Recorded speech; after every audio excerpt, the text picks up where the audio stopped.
तो दोस्तों, आज की इस वीडियो से हम लोग वर्ल्ड मैप को समझने की कोशिश करेंगे। यानी कि आज हम विश्व के नक्शे की कुछ एक ज़रूरी चीज़ों को जानेंगे, जिसमें महाद्वीप होंगे, महासागर होंगे, अन्य सागर होंगे और साथ ही साथ तीन महत्वपूर्ण चीज़ें होंगी, जिसको आप कहते हो अक्षांश यानी कि लैटिट्यूड, देशांतर यानी कि लॉन्जिट्यूड और गोलार्ध यानी कि हेमिस्फीयर के बारे में। क्या होती है भूमध्य रेखा, क्या होती है कर्क रेखा, क्या होती है मकर रेखा, इन सभी प्रश्नों के उत्तर आज आपको मिल जाएंगे। बस आपका काम ये है कि आप लास्ट तक वीडियो देखिए और नोट्स बनाते हुए चलिए। बाकी हमारी कोशिश रहेगी कि आपको नीचे पीडीएफ तो अवेलेबल करवा ही दें हम लोग। ठीक है, तो ज़्यादा देर ना करते हुए हम शुरू करते हैं। तो सबसे पहले आपके सामने ये मैप आपको नज़र आ रहा है, ये नक्शा आपको नज़र आ रहा है। देखिए, सबसे पहले आप पानी को छोड़ दीजिए और ज़मीन वाले एरिया को पकड़िए। अगर मैं आपसे कहूँ कि आप ज़मीन वाले एरिया को पहचान सकते हैं, तो आपकी नज़र सबसे पहले हमारे इंडिया पे पड़ेगी। लेकिन फ़िलहाल हम इंडिया की बात नहीं कर रहे हैं। इंडिया तो एक है ही चीज़, लेकिन हम फ़िलहाल द्वीपों की बात कर रहे हैं और उसमें भी महाद्वीपों की बात कर रहे हैं। देखिए, होता क्या है ना, द्वीप छोटा सा हो सकता है, लेकिन महाद्वीप बहुत बड़ा होता है। एक महाद्वीप में कई सारे देश आ सकते हैं, कई सारी कंट्रीज़ आ सकती हैं। तो हमारी पूरी दुनिया में मेनली 7 महाद्वीप हैं। अच्छा, मैं आपसे पूछूं कि आप किन किन को पहचान सकते हो, तो आपका जवाब सबसे पहले तो एशिया होगा। सीधी सी बात है, अब हम हमारे घर से ही शुरुआत करेंगे तो एशिया आपको नज़र आ जाएगा। सबसे अलग हमें पता है कि ऑस्ट्रेलिया होता है, तो आप ऑस्ट्रेलिया को भी पहचान लोगे। इसके अलावा ये जो हिस्सा आपको नज़र आ रहा है, ये है आपका अफ्रीका, और ये वाला जो हिस्सा है जो कि मिला हुआ नज़र लग रहा है आपको एशिया के अंदर, वो है आपका यूरोप। इधर की तरफ आओगे तो ऊपर है, नॉर्थ की तरफ है क्योंकि ये नॉर्थ अमेरिका, और नीचे चलोगे तो नीचे आपका साउथ अमेरिका, और आखिर में सबसे नीचे अगर आप देखोगे तो आपको अंटार्कटिका भी नजर आ जाएगा। तो कुल मिला के 7 महाद्वीप आपके हो जाते हैं: Asia, Europe, Africa, Australia, north America, south America और अंटार्कटिका। कोई दिक्कत है? कोई दिक्कत नहीं है।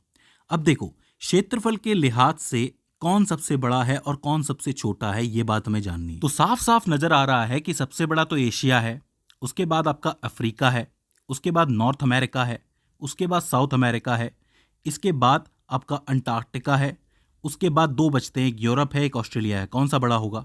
यूरोप ही होगा। वो इसलिए क्योंकि यूरोप के अंदर बहुत सारे देश हैं, और लास्ट में आपका ऑस्ट्रेलिया बचता है।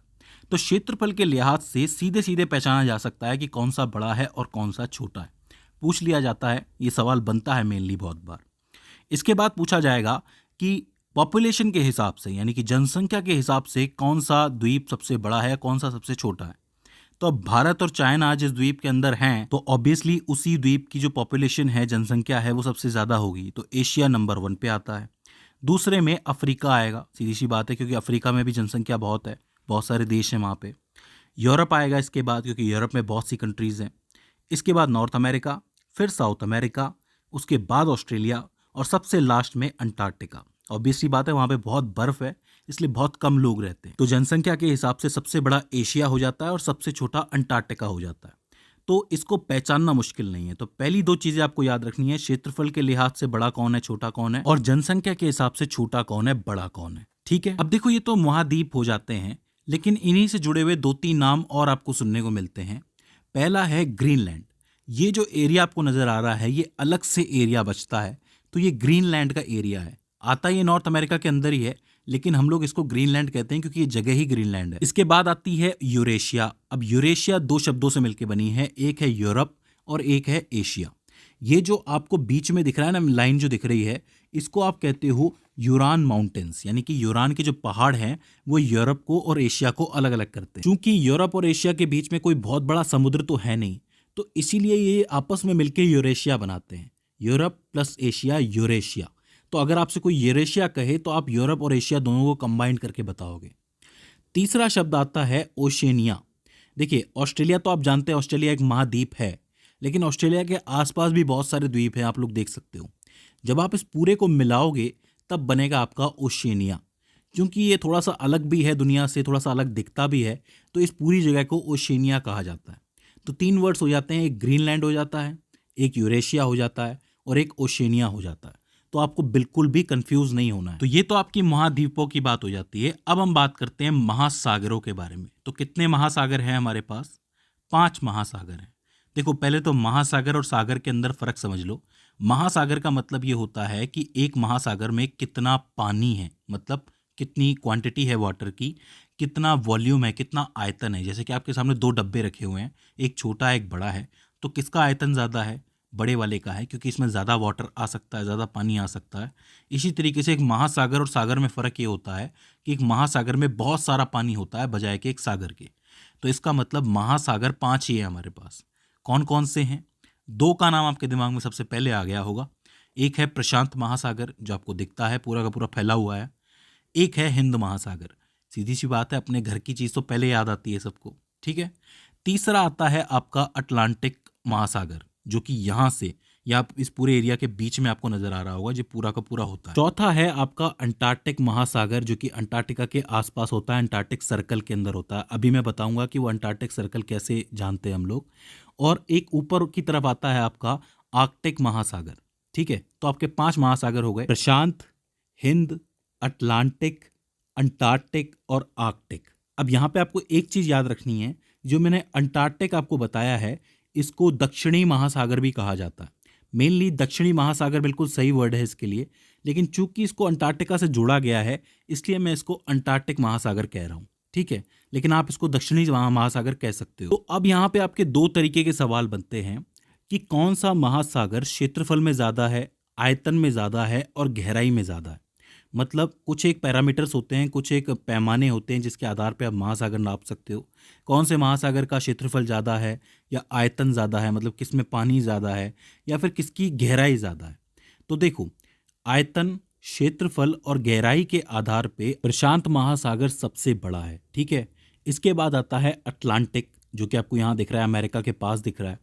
इसके बाद आता है हिंद महासागर, फिर आता है दक्षिणी महासागर यानी कि अंटार्कटिक, और सबसे लास्ट में आता है आर्कटिक। तो ये जो आपको क्रम दिख रहा है ना, इस क्रम से आप ये बता सकते हो कि सबसे बड़ा महासागर कौन सा है, सबसे गहरा महासागर कौन सा है, ठीक है। इस क्रम से सवाल बनता है, तो आपको ये याद रखना है। इसके बाद एक और सवाल बनता है। सवाल ये बनता है कि तटीय रेखा के आधार पे कौन सा महासागर सबसे बड़ा है। कहने का मतलब ये है कि कौन से महासागर की तटीय रेखा सबसे बड़ी है, कितनी कंट्रीज से होकर के गुजरता है या कितने कंट्रीज के तट से होकर गुजरता है। तो देखो, इसका क्रम थोड़ा सा बदलता है।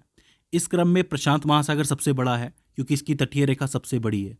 उसके बाद अटलांटिक आता है, क्योंकि अटलांटिक बहुत सारे तटों से होकर गुजरता है, यहाँ पे दो दो अमेरिका आ जाते हैं, आपको पता है। इसके बाद आता है हिंद महासागर। इसके बाद आता है आर्कटिक, यानी कि ऊपर वाला आता है, क्योंकि यहाँ पे बहुत सारे देश हैं, तो बहुत सारे देशों के लिए इसकी तटीय रेखा काफ़ी बड़ी हो जाती है। और लास्ट में आता है आपका दक्षिणी महासागर, यानी कि अंटार्कटिक महासागर, क्योंकि वहाँ पे देश कम हैं, तो इस वजह से उसकी तटीय रेखा छोटी हो जाती है। तो ये हो जाते हैं आपके महासागर। अब आप पूछेंगे कि सागर कौन से हैं। तो देखो, महासागर और सागर कोई अलग तो नहीं है, लेकिन जब आप देशों के पास जाते हो, तो देशों के पास जाते ही उन देशों के अपने सागर बन जाते हैं। जैसे हिंद महासागर तो आपको पता है, वो तो एक महासागर है। लेकिन जब आप बंगाल के पास जाओगे तो आपको मिलेगी बे ऑफ बंगाल, यानी कि बंगाल की खाड़ी। तो वो एक सागर है, क्योंकि भारत की अधिकतर नदियां जो होती हैं वो बंगाल की खाड़ी में जाके ही गिरती हैं, ठीक है। इसके बाद जैसे अरेबियन सी आ जाता है, जैसे कि आपका मिडल ईस्ट यहाँ पे होता है, जहाँ पे अरब कंट्रीज होती हैं, तो उनके पास के सागर को अरेबियन सागर कहते हैं। नीचे आओगे तो गल्फ ऑफ एडन कहलाता है ये। इधर की तरफ साउथ चाइना का सागर है, ऊपर थोड़ा ईस्ट चाइना का सागर है। इसके अलावा जापान ये आपको नज़र आ रहा होगा, तो जापान के पास वाले सागर को सी ऑफ जापान कहते हैं, यानी कि जापानी सागर। ऊपर आप चलोगे तो ग्रीनलैंड के पास भी एक सागर मिलेगा। मध्य अमेरिका के पास आपको मिलेगा कैरेबियन सी। तो इसी तरीके से देशों के पास जब आप जाते हो तो वहाँ पे आपको सागर बटे हुए मिलते हैं, कि किसी के नाम से सागर है, किसी के नाम से सागर है। जब हम देशों की बात करेंगे तो मैं आपको सागरों के बारे में और अच्छी तरीके से बताऊंगा। तो मुझे उम्मीद है कि आपको महाद्वीप समझ में आ गए होंगे, महासागर समझ में आ गए होंगे। अब हम बात करते हैं 3 इंपॉर्टेंट चीजों के बारे में जिनसे सवाल बनता है। सबसे पहले आता है लैटिट्यूड, यानी कि अक्षांश। तो देखो, ध्यान से समझना, ये जिस तरीके से मैप आप लोगों ने देख रखा है, इस मैप में पूरी की पूरी पृथ्वी दिखाई जा रही है। इस पृथ्वी के बीच से कहीं पे यहाँ पे 0 डिग्री से एक लाइन जाती है, जो कि काल्पनिक लाइन होती है, रियल लाइन नहीं होती है। ये काल्पनिक लाइन आगे जाके इसी पॉइंट से जाके मिलती है, क्योंकि धरती गोल है। जब आप पूरे इस नक्शे को गोल कर दोगे तो ये आपस में मिल जाएगी। ये लाइन धरती को 2 बराबर हिस्सों में बांटती है। ऊपर की तरफ होता है उत्तरी गोलार्ध, यानी कि नॉर्दर्न हेमिस्फीयर, और नीचे की तरफ होता है दक्षिणी गोलार्ध, यानी कि सदर्न हेमिस्फीयर। और इस रेखा को आप लोग कहते हो इक्वेटर, यानी कि आपकी भूमध्य रेखा। और यहीं से शुरू होते हैं आपके अक्षांश यानी कि लैटिट्यूड। भूमध्य रेखा एक लैटिट्यूड की लाइन है। इसी के समानांतर जब आप ऊपर चलेंगे 10 डिग्री, 20 डिग्री, 30 डिग्री, 40 डिग्री, तो ये लाइंस खिंचती चली जाएंगी। ठीक है, बिल्कुल समानांतर लाइन होती है ये। तो ये जो लैटिट्यूड है ये आपका उत्तर की तरफ जा रहा है। ये सब लैटिट्यूड की लाइन है। जब आप नीचे की तरफ यानी कि दक्षिणी गोलार्ध में ऐसी ही लाइनें खींचोगे साउथ की तरफ, तो ये दक्षिणी गोलार्ध का लैटिट्यूड या फिर अक्षांश कहलाएंगे। देखो, बिल्कुल भी कंफ्यूज नहीं होना है। दुनिया को दो बराबर हेमिस्फीयर में गोलार्धों में काटती है एक लाइन, जिसको आप कहते हो भूमध्य रेखा। बहुत जरूरी रेखा है, पूछा जाता है। और उसी भूमध्य रेखा के समानांतर जब ऊपर तक मतलब पोल्स तक, जहाँ पे आपके ध्रुव होते हैं, वहां तक आप लाइन खींचते हुए जाओगे तो वो सारे अक्षांश होंगे, लैटिट्यूड होंगे। अब यहाँ पे ध्यान देने वाली बात यह है कि दो लैटिट्यूड बहुत इंपॉर्टेंट होते हैं हमारे लिए। एक होता है 23.5 डिग्री उत्तर की तरफ और एक होता है 23.5 डिग्री दक्षिण की तरफ।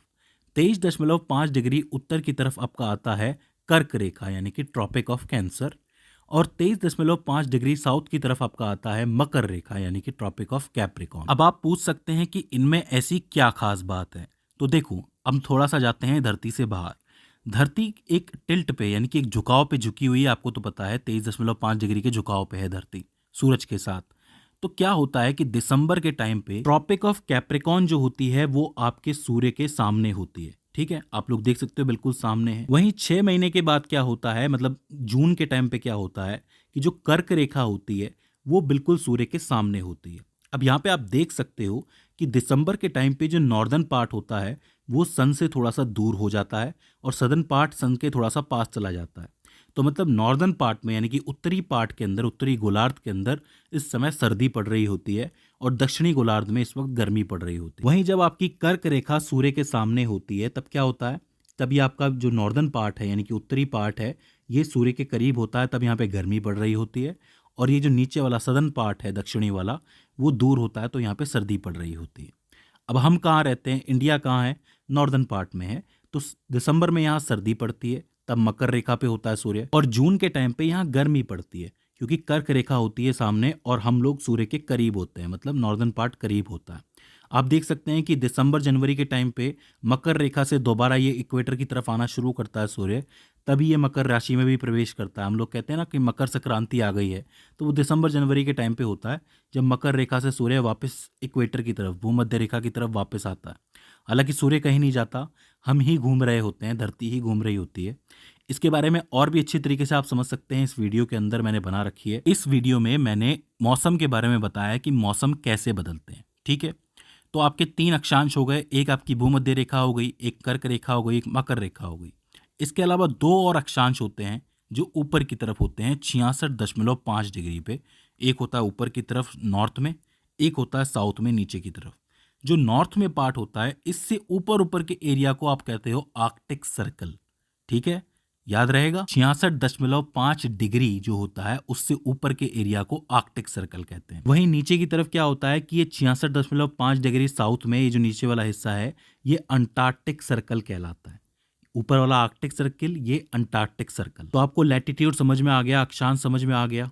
इसके बाद हम लोग बात करते हैं लॉन्गिट्यूड की। अब देखो, लॉन्गिट्यूड में क्या होता है कि जो आपका उत्तरी ध्रुव होता है यानी कि नॉर्थ पोल और दक्षिणी ध्रुव होता है यानी कि साउथ पोल, ये दोनों आपस में जुड़ते हैं। जैसे कि भूमध्य रेखा में क्या होता है कि यहाँ से यहाँ तक लाइन जाती है, इसी तरीके से ये ध्रुव होते हैं ऊपर नीचे वाले, ये आपस में जुड़ते हैं।